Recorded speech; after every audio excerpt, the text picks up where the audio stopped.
வணக்கம் and welcome to the show interesting info. August 21 இன்றைக்கி national senior citizen டே அப்படின்னு சொல்லிட்டு அமெரிக்காவில் ஒரு டே வந்து செலிப்ரேட் பண்ணுறாங்க. இதுக்கு காரணம் என்னென்னா, அவங்க நாட்டில் 2020 கணக்குப்படி கிட்டத்தட்ட 55.8 மில்லியன் வயதானவங்க 65 வயசுக்கு மேலே இருக்கிறாங்களாம். இது 2035 எப்படியோ 18 வயசு இருக்க மக்களை விட அதிகமாக ஓவர் கம் பண்ணிடணும். ஏன்னா இப்போ இருக்கிறதே பார்த்திங்கன்னா 70% அதிகமாக இருக்கிறாங்க நாட்டு மக்கள் தொகையில்.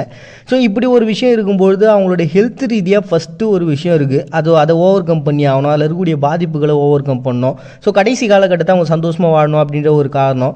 இன்னொரு பக்கம் பார்த்தீங்கன்னா, வீட்டில் இருக்கவங்கள விட்டுட்டு ஒதுங்கி அவங்கள முதியோர் இல்லத்துக்கு தள்ளுறது அப்படி இப்படின்ற மாதிரியா ஏகப்பட்ட பிரச்சனைகளை ஒரு சில பேர் அனுபவிச்சுக்கிறாங்களே, அதுலேருந்துலாம் ஓவர் கம் பண்ணணும் அப்படின்னு சொல்லிட்டு அந்த வயசானவங்க இருக்கக்கூடிய அந்த பிரச்சனைகள்லாம் ஓவர் கம் பண்ணுறதுக்கான வழி என்ன அப்படின்ற விழிப்புணர்வு ஏற்படுத்தணுன்ட்டு 1988 ரொனால்ட் ரீகன் ஜனாதிபதி அந்த சமயத்தில் உருவாக்கிட்டு போன ஒரு டே தான் பார்த்தீங்கன்னா நேஷனல் சீனியர் சிட்டிசன் டே அப்படின்னு சொல்லிட்டு அமெரிக்காவில் ஒரு டே செலிப்ரேட் பண்ணுறாங்க August 21. Next international day of remembrance of the tribute victims of terrorism அப்படின்னு சொல்லிட்டு இந்த ஒரு தீவிரவாதத்தாலையும் அதனால் ஏற்படக்கூடிய தாக்குதலாலையும் பார்த்தீங்கன்னா சாதாரண மக்கள் நிறைய பேர் இறந்து போவாங்க. இப்போ போரிடுறவங்க 2 பேர் சண்டை போட்டு இருப்பாங்க, ஆனால் அதுக்கு நடுவில் இந்த மக்களும் பாதிக்கப்படுறதுன்றது ஏற்றுக்க முடியாத ஒரு விஷயம் சொல்லிட்டு ஐக்கிய நாடுகள் சபை எல்லா நாடுகளும் ஒன்றா உட்காந்து பேசி 2017 இந்த ஒரு டே உருவாகணும். காரணம் என்னென்னா, Somalia, Syria, Nigeria, Iraq, Afghanistan சொல்லிட்டு ஏகப்பட்ட நாடுகளில் இந்த போர்கள் அப்படின்றது தொடர்ந்து நடந்துகிட்டு தான் இருக்குது. அதனால் நிறைய மக்கள் பாதிக்கப்பட்டு தான் இருக்கிறாங்க. இதில் வந்து பார்த்திங்கன்னா நிறைய குழந்தைங்க உளவியல் ரீதியாகவே அந்த பிரச்சனையை சந்திக்கிறாங்க. ஏன்னா இந்த மாதிரியான ஒரு போர்கள் நடக்கும்போது யாராவது பாதிக்கப்படுறது அந்த குழந்தைங்க கண்ணு முன்னாடி பார்க்கும்போது வாழ்நாள் பிரச்சனை அது மாறிடுதுல, அது எவ்வளோ பெரிய பிரச்சனை, அதை ஓவர் கம் பண்ணணும். அதே மாதிரி உடல் ரீதியான ஒரு பெரிய தாக்குதலில் பாதிக்கப்பட்டு அந்த சைடில் இப்போ ஒரு கையோ காலோ இழந்திருப்பாங்க, அது வாழ்க்கை முழுக்க அவங்களுக்கு ஒரு வேதனையை கொடுத்துரும். ஒரு நாட்டினுடைய வளர்ச்சியவே அது ஒன்றும் இல்லாமல் மாற்றிடுதுல. ஸோ இந்த மாதிரியான ப்ராப்ளங்கள் தொடர்ந்து நடந்துகிட்டு தான் இருக்குது. இதுக்கு ஒரு உதாரணம் சொல்லணும், 2018 கிட்டத்தட்ட 33,000 பேர் இந்த மாதிரி இறந்து போயிருந்தாங்களாம். 2022 கணக்குப்படி 21,943 பேர் இந்த மாதிரி வந்து பாதிக்கப்பட்டு டெரரிசத்தால் ஒரு சாதாரண மக்கள் இறப்பு அப்படின்றது நடந்துக்கிட்டே இருக்குது அப்படின்னு சொல்லிட்டு, அதனால் பாதிக்கப்பட்டவங்களை ஓவர் கம் பண்ணணும் அப்படின்னு சொல்லிட்டு அவங்களுடைய வாழ்க்கையை இன்னும் மேம்படுத்துறதுக்காக உருவாக்கப்பட்ட தினமாக ஐக்கிய நாடுகள் சபையால் உருவாக்கப்பட்ட தினமாக தான் பார்த்தீங்கன்னா international day of the remembrance victims of terrorism சொல்லிட்டு ஒரு டே வந்து அனுப்பிச்சிக்கிறாங்க August 21. Next internet self care day அப்படின்னு சொல்லிட்டு ஒரு டேங்க. இன்றைக்கி நம்ம இன்டர்நெட்டை யூஸ் பண்ணுறோம், எதுக்காக யூஸ் பண்ணுறோம்னா படம் டவுன்லோட் பண்ணுறதுக்கும் இல்லாட்டி அதனால் பார்க்கறதுக்கும் யூஸ் பண்ணுகிறோம் அப்படின்னு சொல்லிட்டு பெருவாரியான மக்கள் நம்ம நினைப்போம். பட் ஆனால் இன்டர்நெட் அப்படின்றது அப்படிப்பட்ட ஒன்று கிடையாது. நீங்கள் தேடக்கூடிய ஒரு நாலேஜை வந்து இன்க்ரீஸ் பண்ணிக்கிறதுக்கான ஒரு மிகப்பெரிய சோர்ஸ் தான் இந்த இன்டர்நெட்டு.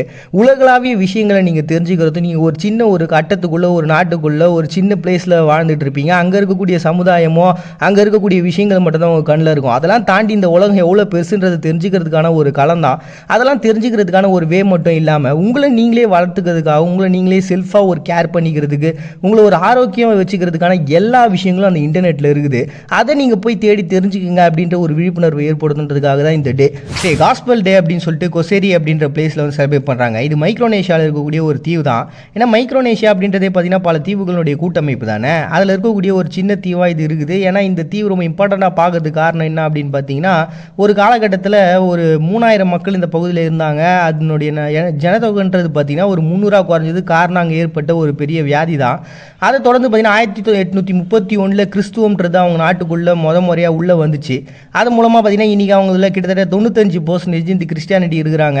1869 அந்த வியாதிலாம் போனதுக்கப்புறம் மறுபடியும் அவங்க டெவலப்மெண்ட்ன்றது அங்கே அதிகமாக உருவாகி அந்த மைக்ரோனேஷியாவில் அந்த செலிப்ரேஷன்றது போச்சு. ஸோ ஃபஸ்ட் டைமாக அந்த கிறிஸ்டியானிட்டி உள்ளே வந்த அந்த நாளை தான் நற்செய்தி நாளாகவும் காஸ்பல் டே அப்படின்னு சொல்லிட்டு காஸ்ரே அப்படின்னு சொல்லிட்டு மைக்ரோனேஷியாவில் இருக்கக்கூடிய ஒரு தீவு வந்து சர்வே பண்ணுறாங்க ஆகஸ்ட் 21.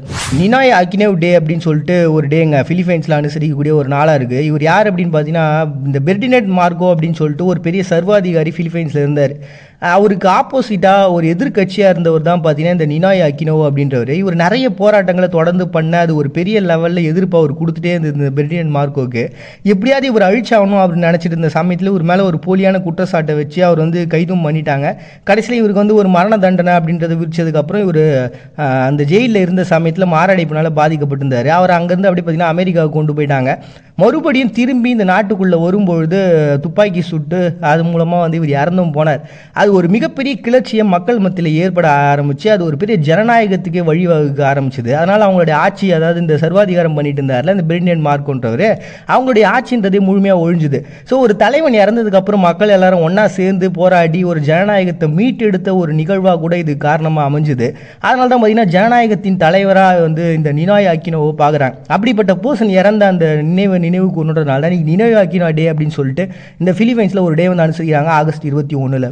நெக்ஸ்ட் ரஷ்யன் ஆஃபீஸர்ஸ் டே அப்படின்னு சொல்லிட்டு ஒரு டேங்க. இது வந்து ஒரு அதிகாரப்பூர்வம் இல்லாத ஒரு நாள் தான். பட் இருந்தாலும் ஆயுதப்படைகள் அப்புறம் இந்த மிலிட்ரியில் இருக்கக்கூடிய எல்லாருமே செலிப்ரேட் பண்ணுற ஒரு நாளாக வச்சிருக்கிறாங்க. லீவ் நாளாக கூட அவங்க எடுத்துக்கிறாங்க. இதுக்கு காரணம் என்ன அப்படின்னு பார்த்தீங்கன்னா, அவங்க நாட்டை பொறுத்த வரைக்கும் 18 வயசு ஆயிடுச்சுன்னா கம்பல்சரி நீங்கள் ராணுவத்தில் வேலை செஞ்சே ஆகணும் அப்படின்னு சொல்லிட்டு சட்டத்திட்டங்கள்லாம் இருக்குது.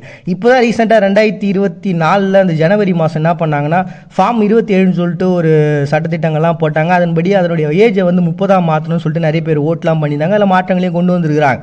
ஸோ இப்படி அவங்க நாட்டில் எல்லாருமே கம்பல்சரியாக அந்த ராணுவத்தில் வேலை செஞ்சுருக்காங்க. அது ஒரு ரீசனு. இன்னொன்று அந்த ராணுவத்தில் இருக்கக்கூடியவங்களுக்கு ஒரு விடுமுறையும் தேவைப்படுது அப்படின்றனால அவங்கள செலிப்ரேட் பண்ணிக்கிறதுக்காக ஒரு டேவாக தான் பார்த்தீங்கன்னா இது உருவாக்கி இருக்கிறாங்க. பட் இது எப்போ எப்படி உருவாச்சு அப்படின்றதுக்கான பெரிய டீட்டெயில்ஸ்லாம் எதுவும் இல்லைங்க. ஸோ அப்படி ரஷ்யன் ஆஃபீஸர்ஸ் டே அப்படின்னு சொல்லிட்டு ஒரு டே வந்து ரஷ்யா செலிப்ரேட் பண்ணுறாங்க ஆகஸ்ட் 21. நெக்ஸ்ட் மொரோக்காவில் இன்றைக்கி யூத் டே அப்படின்னு சொல்லி செலிப்ரேட் பண்ணுறாங்கப்பா. இது வந்து இந்த ராஜாவாக இருக்கிறாங்களே அவங்க வந்து பர்த்டே வந்து எப்பவுமே யூத் டேவாக வந்து கன்சிடர் பண்ணே இருப்பாங்க. இது வழக்கமாக நடக்கிற ஒன்று தான். இது காலங்காலமாக நடந்துனே இருக்குது. இதுக்கு முன்னாடி அவங்க தாத்தா அப்பா இவங்களுடைய பிறந்த நாளாக கொண்டாடினாங்க. இப்போ ராஜாவாக இருக்கக்கூடிய முகமது அவங்களுடைய பர்த்டே வந்து பார்த்திங்கன்னா இன்றைக்கி மொரோக்காவில் யூத் டே அப்படின்னு சொல்லிட்டு செலிப்ரேட் பண்ணுறாங்க ஆகஸ்ட் 21. ஆலமரத்தை தண்டை எடுத்துகிட்டு போய் ரோஜா பூக்கு வச்சா எப்படி இருக்குமோ அப்படி தான் நம்ம அப்படி வாழ்ந்தால் நல்லா இருக்குமோ இப்படி வாழ்ந்தால் நல்லா இருக்குமோன்னு நினைக்கிற அந்த சிந்தனைகள்ன்றது இப்போ நம்ம வாழ்ந்துக்கிட்டு இருக்க வாழ்க்கையை விட சிறந்த வாழ்க்கை எதுவுமே இல்லை. ஏற்றுக்கிறது கடினம் தான், ஆனால் இதுதான் உண்மை. மறுபடியும் நாளைக்கு வந்து சந்திக்கிறது உங்கள்கிட்ட விடைபெறுது. நான் உங்கள் பாண்டிய நீங்கள் பார்த்துட்டு இருக்கேன். இந்த நிகழ்ச்சி இன்ட்ரெஸ்டிங் இன்ஃபோ.